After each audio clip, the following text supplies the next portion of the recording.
Hello students, मेरा नाम गौरव है और आप सबका स्वागत करता हूं हमारे इस चैनल में जिसका नाम है मास्टर मैथमेटिक्स। इससे पहले हमने एक वीडियो अपलोड करी थी जहां पे हमने कवर किया था रैशनल नंबर्स को और उससे रिलेटेड हमने कुछ क्वेश्चंस भी किए थे। अगर आपने वो वीडियो अभी तक नहीं देखी तो आई बटन पे आपको उस वीडियो का लिंक मिल जाएगा, आप देख सकते हैं। आज हमारी क्लास 2 है जहाँ पे हम कवर करने वाले पहले चैप्टर की पहली exercise 1.1। So without any delay let's start our class.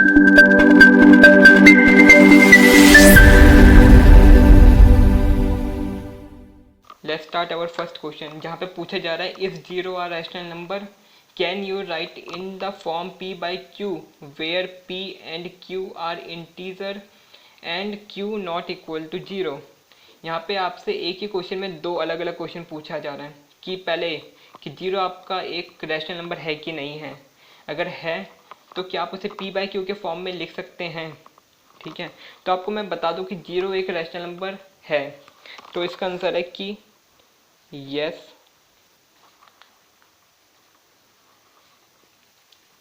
zero is a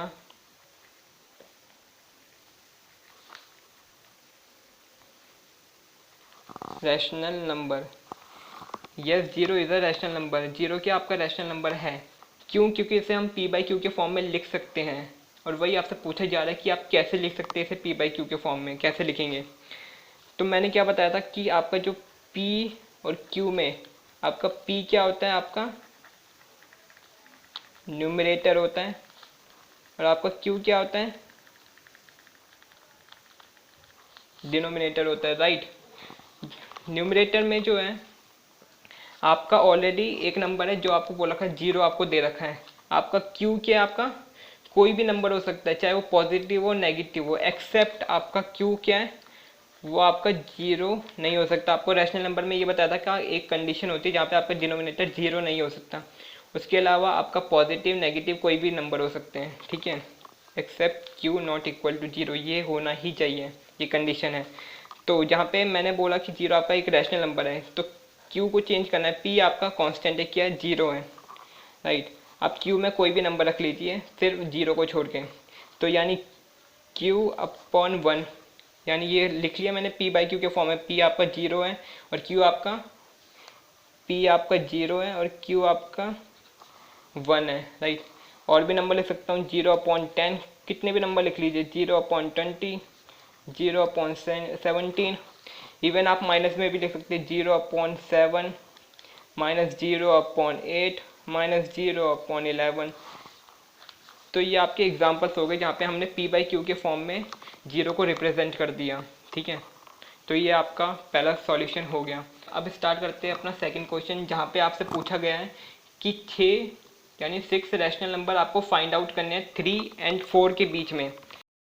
सबसे पहले हमारी ये कंडीशन थी कि जितने भी आपसे रैशनल नंबर्स पूछे जा रहे हैं उससे ज़्यादा नंबर आपको लेना है। ठीक है, तो देखते हैं साथ ही साथ आपसे क्या बोला गया है कि 3 और 4 के बीच में, राइट। ये दो नंबर मैंने अलग अलग लिख लिए, ये दो नंबर है, इसके बीच में आपको क्या लगता है कितने नंबर्स हो सकते हैं। तो आपको मैं बता दूं इसके अंदर इन्फिनाइट रैशनल नंबर्स आपको मिल जाएंगे, लेकिन उसमें से हमें क्या 6 ही बताने हैं, राइट। तो किस तरीके से होंगे, सबसे पहले कि इसको हम रैशनल नंबर्स में तो कन्वर्ट कर लें। अब कन्वर्ट कैसे, बहुत आसान है कि आपको 3 और 4 दिख रहा है, ये आपका, मैंने क्या बोला, रैशनल नंबर्स किस में होते हैं, आपके p बाई क्यू में होते हैं। आपका p यहाँ पे 3 है इस केस में, इस केस में आपका p क्या है 4, आपका q क्या है इस केस में, जिसमें आपका q आपको ना दे रखा हो तो उसमें क्या होता है, ऑलरेडी उसके नीचे 1 होता है। तो ये हो गया, इसको p बाई क्यू के फॉर्म में हमने लिख दिया, इसको भी p बाई क्यू के फॉर्म में लिख दिया, राइट। तो मैंने क्या कहा था, जितने आपसे रैशनल नंबर पूछा जाए उससे आपको एक बड़ा नंबर लेना है और उसे मल्टीप्लाई करना है इन दोनों नंबर के न्यूमरेटर डिनोमिनेटर में, राइट। एक ही नंबर को दोनों में मल्टीप्लाई करना है, जितना आपसे रैशनल नंबर पूछा जाए उससे ज़्यादा नंबर लेना है। तो इस केस में आपका क्या पूछा जा रहा है, 6 रैशनल नंबर आपसे पूछे जा रहे हैं।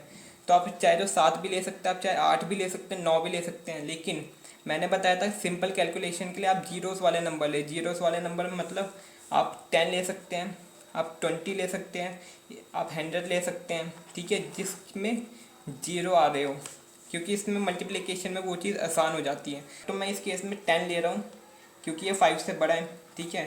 इसको मैंने इस नंबर के न्यूमरेटर डिनोमिनेटर से क्या कर दिया, मल्टीप्लाई कर दिया। इसी सेम नंबर को मैं इसके भी न्यूमरेटर डिनोमिनेटर से क्या कर दूंगा, मल्टीप्लाई कर दूंगा। अब 3 को मैं 10 से मल्टीप्लाई करूँगा तो क्या आएगा, 30 आएगा। 10 को 1 से करूँगा तो क्या होगा, 10 होगा। इसी तरह से 4 10 जा मल्टीप्लाई करूँगा तो 40, 1 इंटू 10 से करूँगा तो 10। मैंने क्या किया, इसी नंबर को इसके ऊपर वाले से, इसी नंबर को इसके नीचे वाले से किया। सेम इसी तरीके से इसको इससे किया मल्टीप्लाई, इसको इससे किया, तो मेरे को क्या ये 2 नंबर्स मिले। तो अब मैं देख सकता हूँ कि हमारे जो डिनोमिनेटर है वो सेम है। तो हमारा यही मोटिव होता है कि हमें डिनोमिनेटर क्या बनाना है, दोनों नंबर के सेम बनाना है, जिसकी वजह से हम न्यूमरेटर को कंपेयर कर सके उसके बीच में कितने नंबर्स हैं। तो आपके इस केस में क्या, दोनों के डिनोमिनेटर क्या सेम हो गए, 10 और 10 है। तो हमारे न्यूमरेटर अब क्या है, 30 और 40 के बीच में हमें फाइंड आउट करने क्या, 6 रैशनल नंबर। तो आपको उससे ज़्यादा ही रैशनल नंबर्स दिख रहे होंगे। तो इसके बीच में फाइंड आउट करना है हमें, 30 और 40 को इंक्लूड नहीं करना है, इसके बीच में देखना है। तो कौन कौन से नंबर्स होते हैं, देयरफॉर लिख लीजिए आप 5 रैशनल नंबर्स आर। तो कौन कौन से नंबर्स है, 31/10, 32/10, 33/10, 34/10, 35/10, 36/10। ये देखिए 2 स्टेप्स में हो गया। स्टेप्स 1 ये जो हमने किया, और स्टेप 2 में हमारा क्या, ये पूरे आंसर आ गया। ये हमारा सेकंड क्वेश्चन हो गया। अब हम चलते हैं अपने थर्ड क्वेश्चन पे, जहाँ पे आपसे वही सवाल पूछा जा रहा है कि रैशनल नंबर फाइंड आउट करने हैं, 5 रैशनल नंबर्स जो कि 3/5 और 4/5। अब यहाँ पे कुछ चेंज आ गया है। यहाँ पे आपको क्या p/q के फॉर्म में ऑलरेडी दे रखा है 3/5 4/5। यहाँ पे हमने क्या किया था, p/q के फॉर्म में हमने क्या किया था, हमने p/q के फॉर्म में बनाया, उसके बाद देन मल्टीप्लाई किया। वही चीज़ हम क्या करेंगे इस थर्ड वाले क्वेश्चन में भी करेंगे। तो सबसे पहले हम क्या करेंगे, इस नंबर को लिख लेंगे 3/5 और 4/5। ठीक है, ये हमारा क्या हो गया, 3/5 4/5। अब कितने रैशनल नंबर्स पूछे जा रहे हैं, 5 रैशनल नंबर्स पूछे जा रहे हैं। उससे ज़्यादा नंबर हमें लेना है, तो हम क्या लेंगे, 10 ले सकते हैं। 10 लेने से पहले हमें क्या देखना है, दोनों के डिनोमिनेटर हमने क्या ऑब्जर्व किया, दोनों के सेम है। ठीक है, हमारा मोटिव ही यही है कि दोनों के डिनोमिनेटर हमें सेम बनाने हैं। ठीक है, तो हमने क्या किया, 10 से मल्टीप्लाई कर दिया। इसमें भी क्या किया, 10 से मल्टीप्लाई कर दिया। तो क्या हुआ, इसको इससे मल्टीप्लाई करने के बाद 30, 5 को 10 से मल्टीप्लाई किया तो 50, 4 को यहाँ पे 10 से मल्टीप्लाई किया तो 40, 5 को 10 से मल्टीप्लाई किया तो 50। ठीक है, इसको इससे मल्टीप्लाई किया। अब नाउ दोनों के डिनोमिनेटर क्या है, सेम है। तो 30 और 40 के बीच में क्या है, 5 से ज़्यादा rational number easily find out कर सकते हैं। तो क्या आंसर है इसका, 31/50, 32/50, 33/50, 34/50, 35/50। ये रहे हमारे क्या 5 रैशनल नंबर्स। तो बढ़ते हम अपने फोर्थ क्वेश्चन पे, जो हमारा लास्ट क्वेश्चन है इस एक्सरसाइज का, जहाँ पे हमें बताना है ट्रू फॉल्स, और साथ ही साथ उसका रीज़न भी बताना है। ठीक है, इन तीनों पार्ट को कवर करने से पहले आपको छोटा सा डायग्राम बना के बता देता हूँ कि किस तरीके से इसको सॉल्व किया जाता है। आप इसको चाहे तो याद भी रख सकते हैं, ठीक है, लेकिन याद रखने की ज़रूरत नहीं है, आपको क्या करना है, इसको समझना है। तो मैंने आपको पिछले वीडियोस में बताया था कि जो रैशनल नंबर्स होते हैं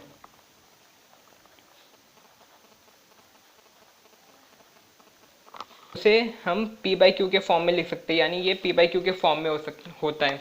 ठीक है, इसके हमने बोला था कि इसके 3 अलग अलग पार्ट है। सबसे पहले क्या, एक नेचुरल नंबर है, देन उसके बाद एक होल नंबर है, और लास्ट आपका इंटीजर्स है। ठीक है, ये तीनों आपको पता होंगे कि नेचुरल नंबर क्या होता है, होल नंबर क्या होता है, इंटीजर्स क्या होते हैं। तो एक बार इसको रिवाइज करते हैं कि क्या है ये एक्चुअली तीनों।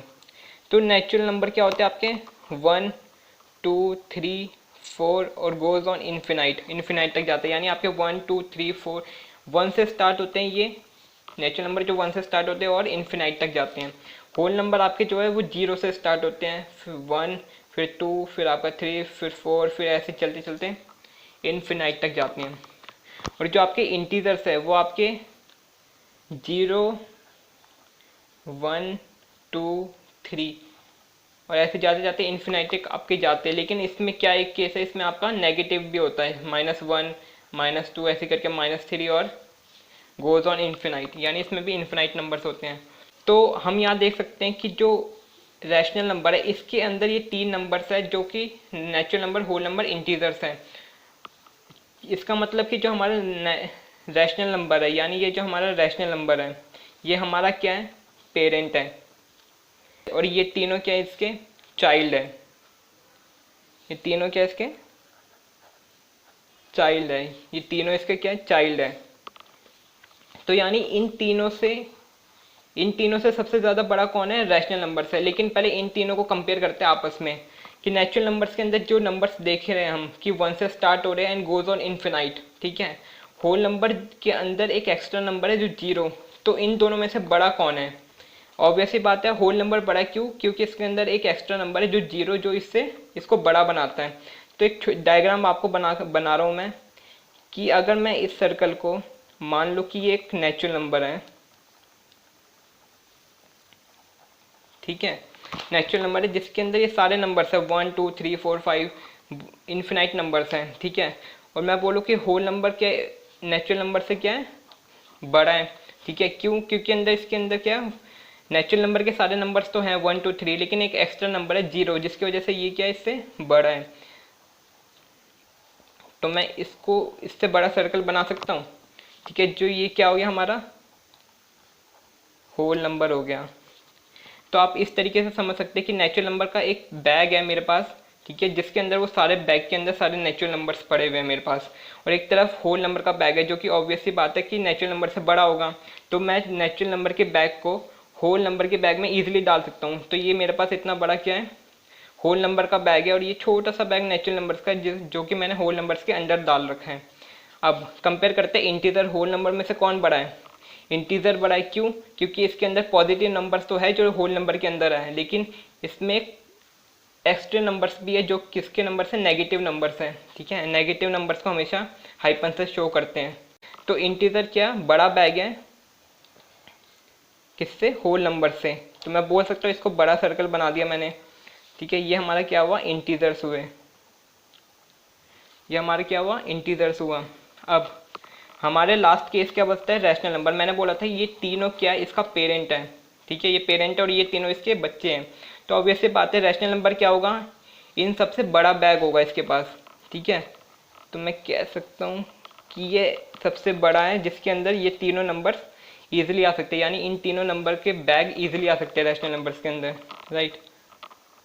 तो ये हमारा रैशनल नंबर्स हो गए। तो इस डायग्राम को बनाने का मेरा मोटिव क्या था कि आप जो क्वेश्चन हम करने वाले हैं इसको ईजिली समझ में आ जाए आपको।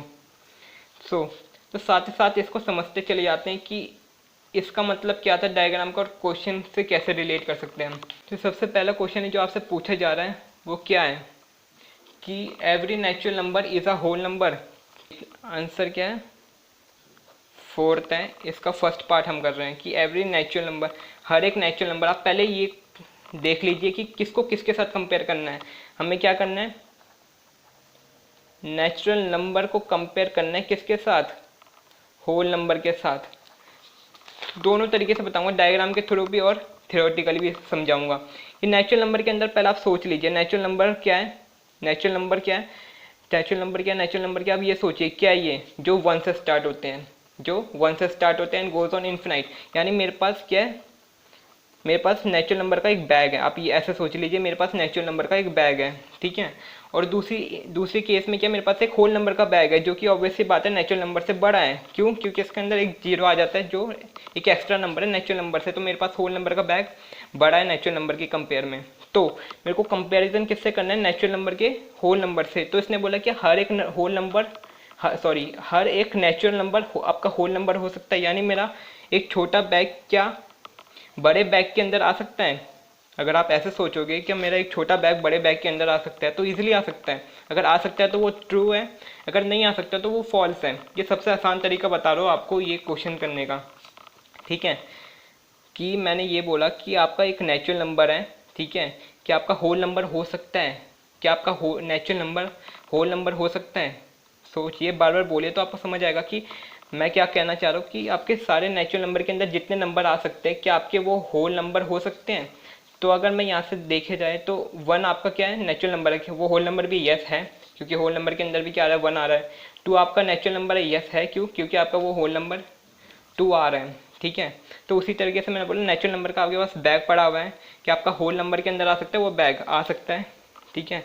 तो इस केस में आपका ट्रू हो जाएगा। इसका रीज़न आप कैसे दोगे? आप कैसे दोगे? अब ऐसे तो नहीं कह सकते ये बैग इसके अंदर आ जाएगा, नो। यहाँ पे मैंने आपको समझाया कि नेचुरल नंबर के जितने नंबर है वो आपके होल नंबर के अंदर आते हैं, ठीक है।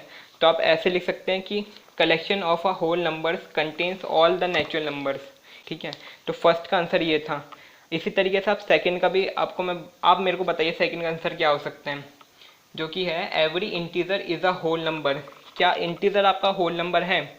सोचिए, बड़ा बैग छोटा बैग करके, इंटीजर आपका होल नंबर है? तो आइए इसका जवाब देखते हैं। इसका आंसर है फॉल्स। क्यों?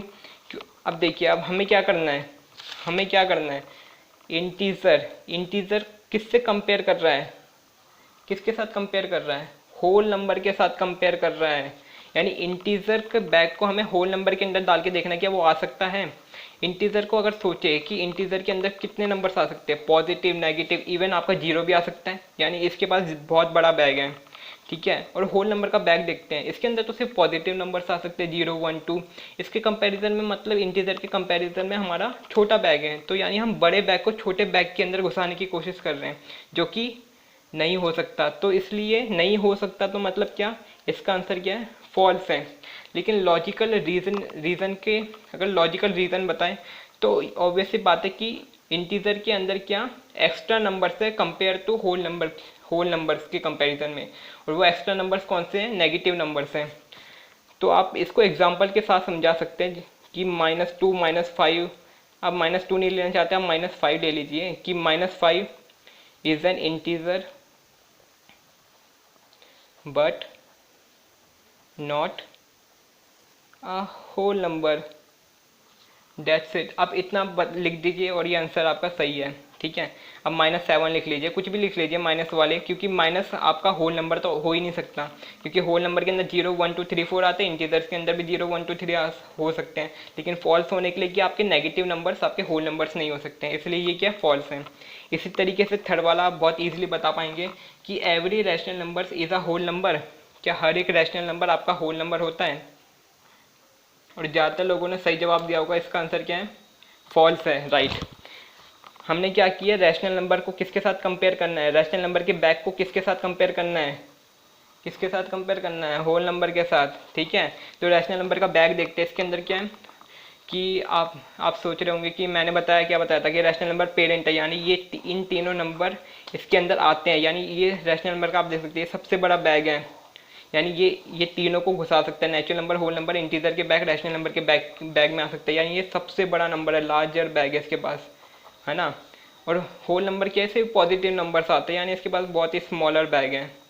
तो यानी हम एक लार्जर बैग को स्मॉलर बैग के अंदर घुसाने की कोशिश कर रहे हैं, जो कि नहीं हो सकता, इसलिए इसका आंसर क्या है, फॉल्स है।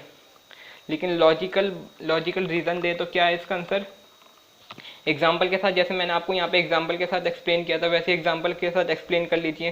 कुछ भी लिख सकते हैं आप, क्या लिख सकते हैं, होल नंबर में क्या नहीं आ सकता जो रैशनल नंबर में आ सकता है। रैशनल नंबर के अंदर वो नेगेटिव नंबर्स आ सकते हैं, पॉजिटिव नंबर आ सकते हैं, लेकिन होल नंबर के अंदर से पॉजिटिव नंबर है। तो एक एग्जाम्पल तो यही हो गया कि -5 is a rational number, integer को रिप्लेस कर दीजिए रैशनल नंबर के वर्ड से, but not a whole number, खत्म बात। या फिर आप फ्रैक्शन p/q के फॉर्म में बता सकते हैं कि 1/6 is a rational number but not a whole number, खत्म बात। ये भी हो गया, आप कैसे भी समझा सकते हैं। एक बार आपको कॉन्सेप्ट समझ में आ गया ना, तो आप ये ईजिली कर सकते हैं, ट्रू फॉल्स उसका रीज़न भी आसानी से देख सकते हैं। तो आज की वीडियो हम यही ख़त्म करते हैं, ये एक्सरसाइज यहीं कंप्लीट होती है। आई होप कि आपको ये एक्सरसाइज समझ आई होगी। अगर वैल्यूएबल लगी ये वीडियो तो इसे लाइक करिए और ज़्यादातर लोगों के साथ शेयर करिए, और सब्सक्राइब करना तो भूलिए मत, ठीक है। ऐसी और क्लासेस आती रहेगी। अगली वीडियोस में हम इरेशनल नंबर्स के बारे में बात करेंगे, ठीक है। टिल देन, और हाँ, एक इम्पॉर्टेंट बात, डिस्क्रिप्शन में मेरी वेबसाइट का लिंक मिल जाएगा, जहाँ पे आप PDF ईजिली डाउनलोड कर सकते हैं और इसकी प्रैक्टिस करिए। Till then keep learning, keep studying, bye.